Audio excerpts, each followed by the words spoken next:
Si l'Esprit est là, c'est que Jésus est là. Et nous voulons le remercier pour sa bonté. L'Église ne dort pas.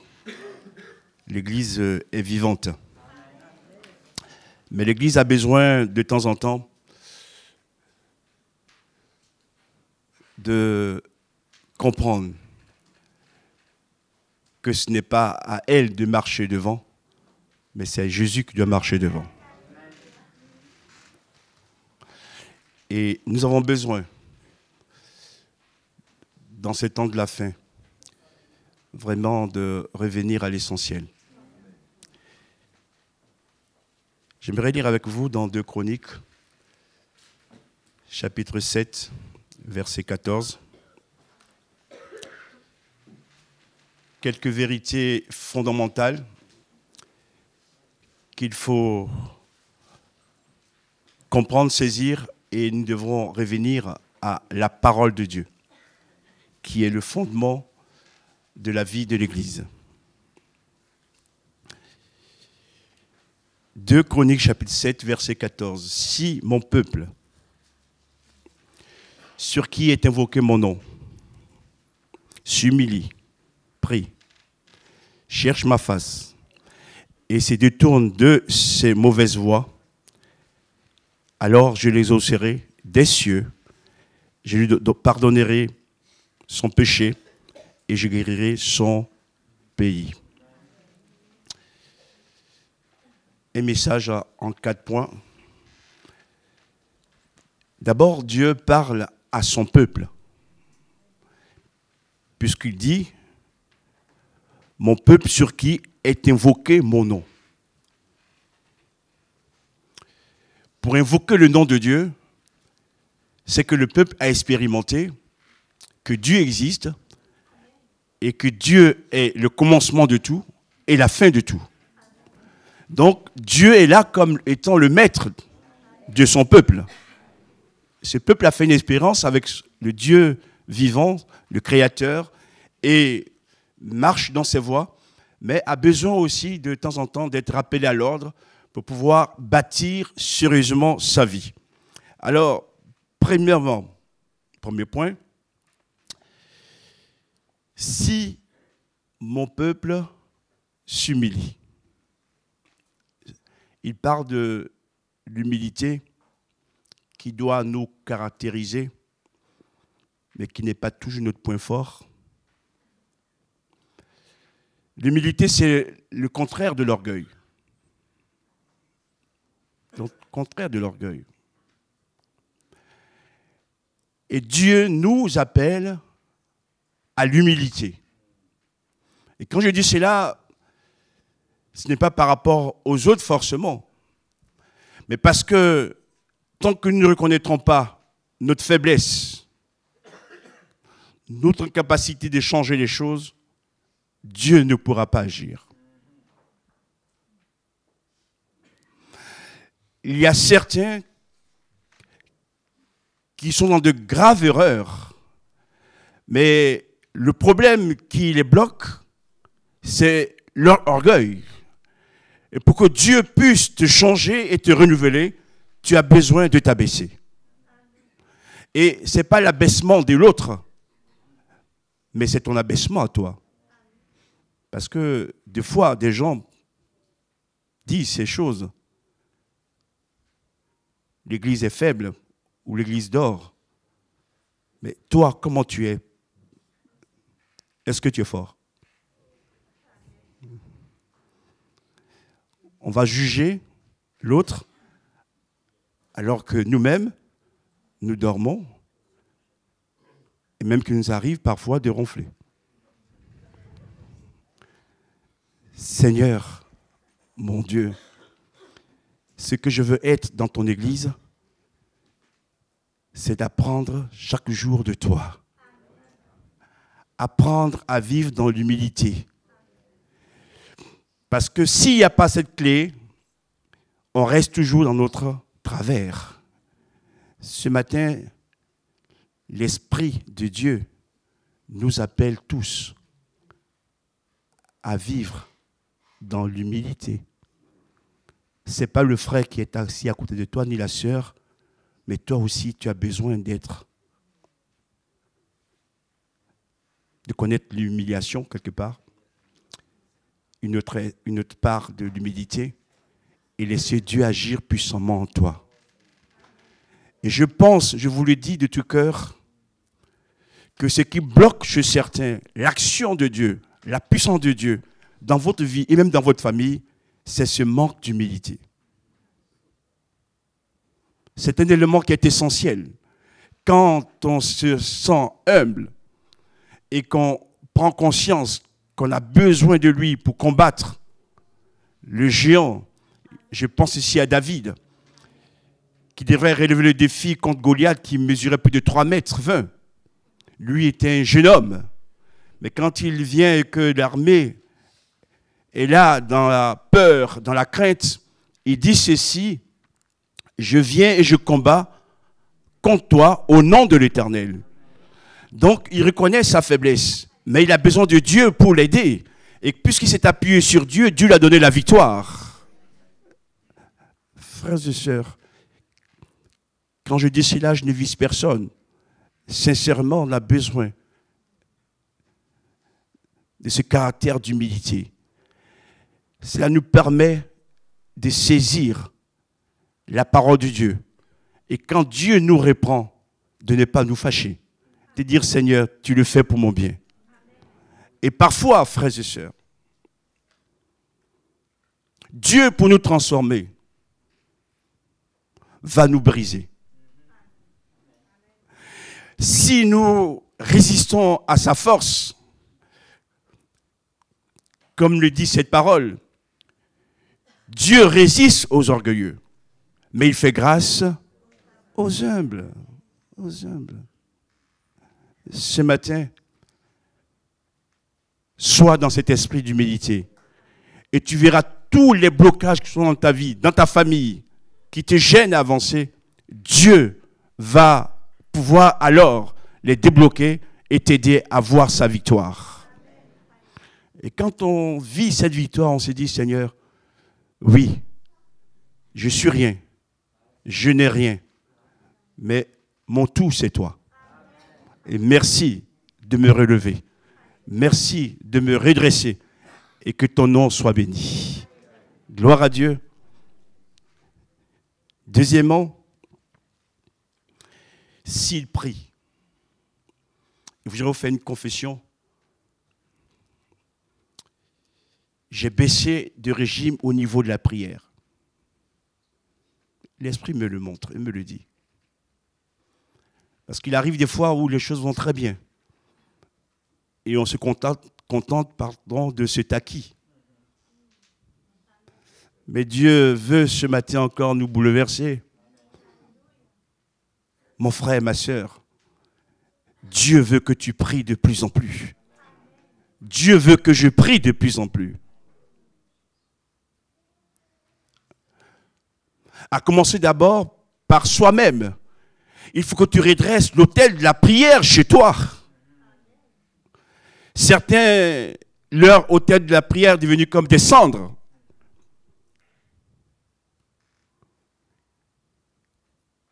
Il n'y a plus le feu. Et Dieu nous montre ainsi, frères et sœurs, qu'après l'humilité, il faut aussi entrer dans une action qu'est la prière. Parce que ceux qui nous combattent, ce n'est pas forcément les gens que nous voyons.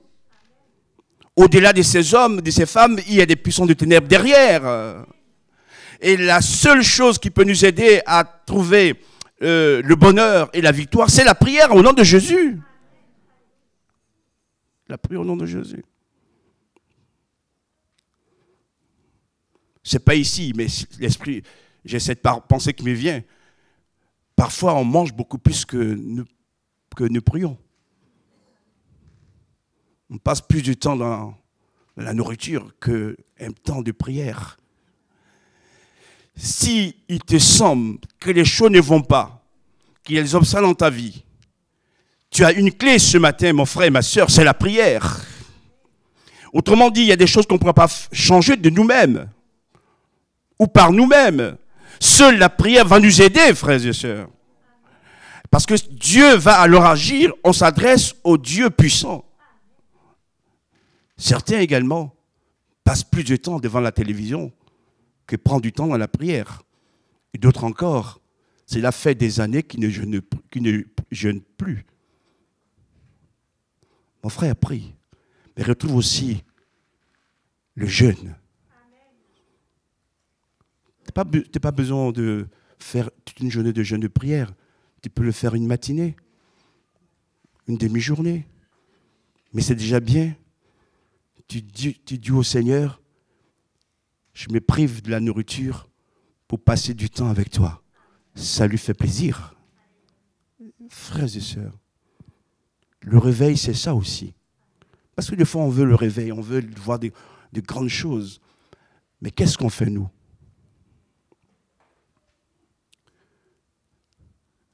Une église qui veut avancer, c'est une église qui est présente aux heures de prière de l'église. Même Pierre et Jean, alors qu'ils avaient connu Jésus, le Messie de Dieu, ils avaient reçu une pleine révélation de l'amour et de la grâce de Dieu. Que font-ils? Il est dit que Pierre et Jean allaient au temple à l'heure de la prière. À l'heure de la prière, ils allaient ensemble. J'ouvre une parenthèse que je fais rapidement. Quand ils allaient à la prière, parce qu'ils allaient prier Dieu, ils étaient à l'heure. Ça commence par là déjà. Être à l'heure. Dieu voit tout cela. Et le miracle qui va se produire par rapport à la guérison de cet homme paralytique, parce que ces hommes savent que même s'ils n'ont pas besoin du temple, c'est la maison de Dieu. Et ils y vont là-bas pour prier. Ils pourraient s'en passer, mais par amour pour le peuple juif, ils vont prier avec eux. Seigneur, ce matin, aide-nous. Est-ce que nous aimons notre pays? Ce n'est pas la politique qui va la changer. Ce ne sont pas les plans économiques. Ce sont les prières de l'Église. Ce sont les prières de l'Église. Les prières de l'Église. Bien sûr, frères et sœurs, je le vis comme vous. Des fois, ça paraît rébarbatif de prier sans voir personne en face. Je ne dis pas de Dieu, mais il est là présent. Mais ce n'est pas du temps perdu. Si tu commences ta journée dans la prière, tu verras alors que le soleil va briller. Parce que Dieu sera avec toi pour te conduire. Et même si tu demandes la prière de l'église, des frères et des sœurs, il faut le faire. Je donne cet exemple de ces petits enfants de 4 mois dont les parents demandaient la prière, nous avons intercédé, Dieu agit. Mais j'aimerais vous dire aussi que les parents également priaient. La prière, ce n'est pas une lettre à la poste. Je l'ai envoyé, donc il se débrouille. Non, toi aussi, implique-toi dans la prière. Pour prier pour ton enfant, pour ton mari, pour ton épouse, pour ta famille. Et Dieu voit déjà que toi-même, tu as à cœur le changement au sein de ta famille. Et les autres vont aussi prier pour que Dieu agisse. Gloire à Dieu. La prière peut être orale, peut être aussi silencieuse.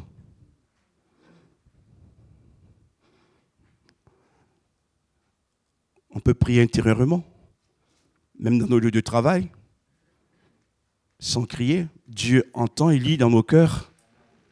Frères et sœurs, l'année tire à sa fin, que nous la commençons bien. Dans la prière. Dans la prière. Et nous verrons des miracles. Nous verrons des vies changées. Nous verrons même l'atmosphère de la ville où nous sommes changée par la puissance de la prière. Troisièmement, prier mais aussi chercher la face de Dieu. Chercher la face de Dieu. Je vous dis quelque chose. Le peuple connaît déjà la face de Dieu. Mais s'il le dit ici, c'est que Dieu, on doit le découvrir sans cesse. Grandir dans sa connaissance. Ce que j'ai déjà reçu de lui, je lui dis merci. Mais j'ai besoin de le connaître encore davantage. Donc chercher sans cesse la face de Dieu. La face de Dieu. Et des fois, on est là tellement pris dans nos problèmes qu'on voit que la face de nos problèmes. Je prie ce matin que nous puissions aussi voir la face de Dieu, qui peut nous éclairer, nous donner la victoire en Jésus. Seigneur, oui, nous voulons voir de plus en plus ta face, parce que Dieu est infini, Dieu est grand, et Dieu on le découvre chaque jour différemment, dans sa bonté, sa miséricorde, dans sa générosité, sa libéralité, le Dieu providence, le Dieu qui nous protège, qui nous garde. Et tout cela, il faut le découvrir au fur et à mesure que ce matin, oui, de plus en plus, nous cherchons la face de Dieu.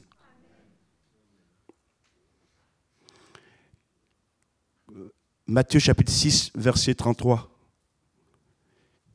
Cherchez premièrement le royaume des cieux et sa justice, et toutes choses vous seront données par-dessus tout. Dieu en premier. Dieu en premier. Et nous verrons sa gloire.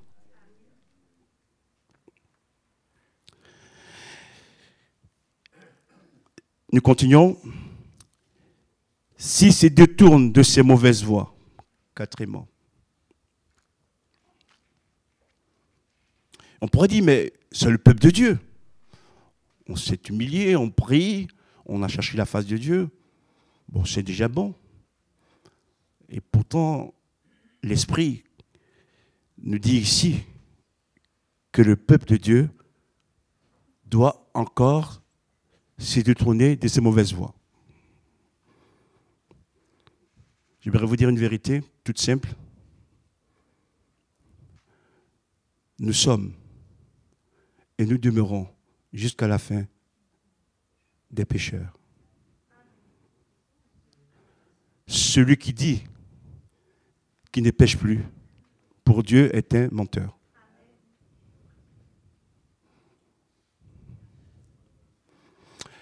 Donc tout ce qui est là, qui encombre notre vie, qui est le péché, Dieu nous ordonne de nous en détourner. De nous en détourner. Et surtout ne dites pas, frères et sœurs, chers amis, je suis tel que je suis, prenez-moi comme je suis. C'est que tu ne connais pas la Bible. Je vous donne un exemple. Jacques et Jean, qui étaient appelés les fils du tonnerre, c'était des hommes qui, pour un non, pour un oui, s'emportaient. D'ailleurs, l'Évangile nous rapporte qu'ils ont invoqué le feu du ciel pour brûler tout un village. Ça, c'est le bon réveil. Hein? Après, il n'y a plus de personnes dans l'église. Et Jésus a dit non. Le réveil, quand même, il faut qu'il y ait quelques-uns encore qui soient vivants. Mais écoutez-moi. Ils avaient leur caractère. Mais quand ils se sont laissés transformer, je parle en particulier de l'apôtre Jean, il est devenu celui qui parle de l'amour. Celui qui a écrit les épîtres de Jean et l'Apocalypse ou le livre de la Révélation. Entre-temps, Dieu l'a transformé. Mon frère, ma soeur, Dieu peut nous transformer. Dieu peut nous changer. Et je vais parler de quelques personnes également. Toute l'année,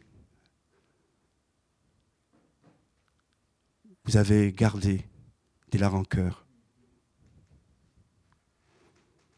De la rancœur. Et l'année se termine dans quelques jours. Vous allez encore demeurer dans la rancœur? Dieu vous exhorte à vous détourner de la rancœur,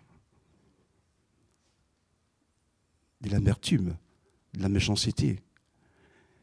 Parce que vous voyez que votre vie ne progresse pas, quelque part. Même si vous pensez avoir raison, accordez le pardon. Vous allez voir que le Seigneur va alors faire jaillir sa lumière dans votre vie pour vous restaurer.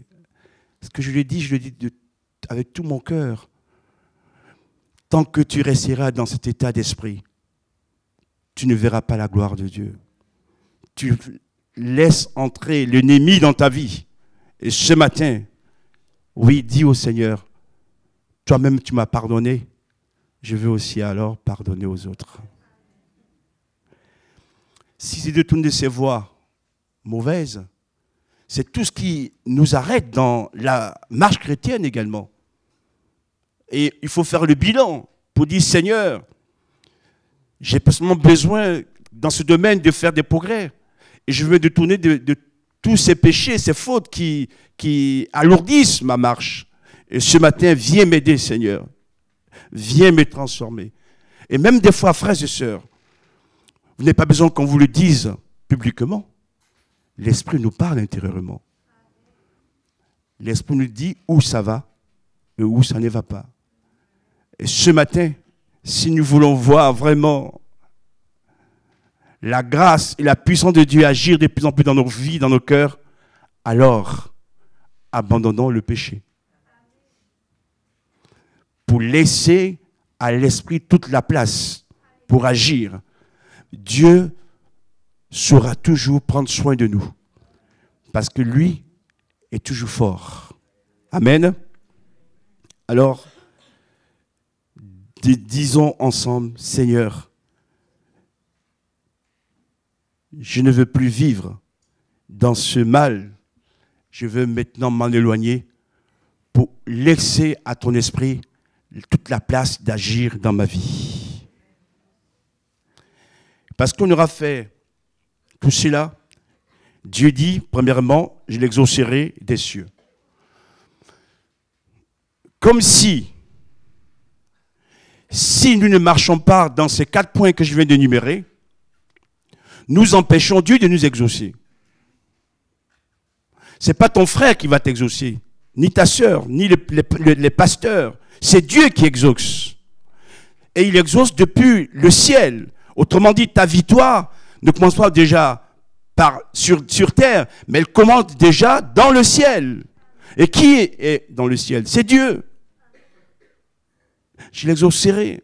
Et je suis convaincu que tous ici présents, nous voulons que lorsque nous prions Dieu, que Dieu nous exauce.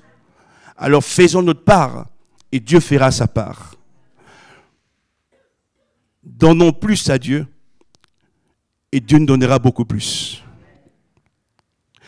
Exaucerai des cieux. Deuxièmement, je lui pardonnerai son péché. Ce que j'aime chez le Seigneur, c'est qu'il ne garde pas rancune. Dieu est toujours prêt à pardonner. Dieu est toujours prêt à pardonner. Quand on se confesse et qu'on lui dit nos fautes, il nous pardonne toujours. Et ce matin, j'aimerais dire également à quelques-uns peut-être qui souffrent de culpabilité, que Dieu est prêt à te pardonner. Parce que quand tu reçois le pardon de Dieu, c'est comme une libération dans ta vie, dans ton cœur également. Et nous le remercions. Et quand il pardonne nos péchés, il ne s'en souvient plus. C'est le passé. Il nous ouvre à une dimension nouvelle pour que nous puissions vivre des choses avec lui. Et que ce matin, l'Esprit de Dieu nous encourage. Mon frère et ma sœur, Dieu veut te pardonner. Dieu veut me pardonner. Et quand Dieu nous pardonne, les liens des puissants des ténèbres n'ont plus d'emprise sur nous. Parce que nous sommes couverts dans le sang de Jésus. Et l'ennemi ne peut plus nous accuser. Jésus est notre avocat. Une fois qu'il est pardonné, on est libéré. On est justifié gratuitement. Que toute la gloire lui soit rendue. Et enfin, et je guérirai son pays. Vous voyez que la guérison, n'est pas placée sur une personne. La guérison ici s'adresse à tout un peuple, à tout un pays. Ça veut dire quoi? Le peuple de Dieu qui habite le pays sera guéri. Autrement dit, il n'y a pas que quelques personnes qui seront guéries, mais tout le peuple de Dieu. Amen. Dieu veut guérir chacun d'entre nous. Et je le remercie d'ailleurs parce que s'il devrait guérir quelques-uns et d'autres pas, ça laisserait encore des cœurs dans l'amertume. Et la Bible nous dit ici que Dieu veut guérir notre pays. Et Dieu sait qu'on a besoin de lui. Mon frère, et dans cette guérison, tu as ta part. Ma sœur, tu as ta part. Que ce matin, Dieu te fasse comprendre ces choses. Qu'il ne veut pas guérir que tes voisins. Il veut aussi te guérir toi aussi. Il veut t'apporter aussi une solution pour que tu puisses comprendre qu'il y a le Dieu qui agit au-delà. Et même au sein du peuple de Dieu, nous avons aussi des membres de nos familles qui ne connaissent pas encore. Mais Dieu veut aussi les guérir. Je prie que ceux qui traversent des moments difficiles, où l'ennemi a créé du trouble, que le Seigneur, par sa puissance, les touche là où ils sont et les guérisse aussi. Nous voulons être un peuple guéri. Et quand le peuple est guéri, l'Esprit peut agir plus facilement. L'Esprit peut agir plus efficacement parce que nos plaies sont guéries. Seigneur, guéris mon âme, guéris mon esprit, guéris mon corps, guéris ma famille, guéris mon église, guéris mes voisins, mes collègues de travail, parce que l'évangile doit être prêché partout pour que le plus grand nombre soit sauvé. Nous voulons ce matin recevoir de toi, Seigneur, et vraiment obéir à ta parole, ne pas la laisser là comme une théorie, un roman, mais une réalité. Ne nous bornons pas à l'écouter, mais mettons-la à portique. Et quand un peuple obéit à Dieu, il n'est plus la queue, il est la tête. Que Dieu nous bénisse ensemble. À lui soit la gloire. Merci pour ta parole. Merci ce matin encore de venir nous parler. Et si tu le fais, c'est parce que tu nous aimes. Tu veux nous aider à vivre pleinement dans tes voies. Seigneur Jésus, nous réalisons nos manquements, nos faiblesses, même nos fautes, nos péchés. Ce matin, nous nous confessons devant toi. Demandons pardon, Seigneur, pour que tu viennes, dans le sang de Jésus, nous purifier. Nous voulons avoir un caractère humble, résister à l'orgueil et laisser toi la première place dans nos vies, dans l'église également. Ce matin, merci de sauver encore. Merci de guérir et que toute la gloire t'en soit rendue. Au nom de Jésus. Amen.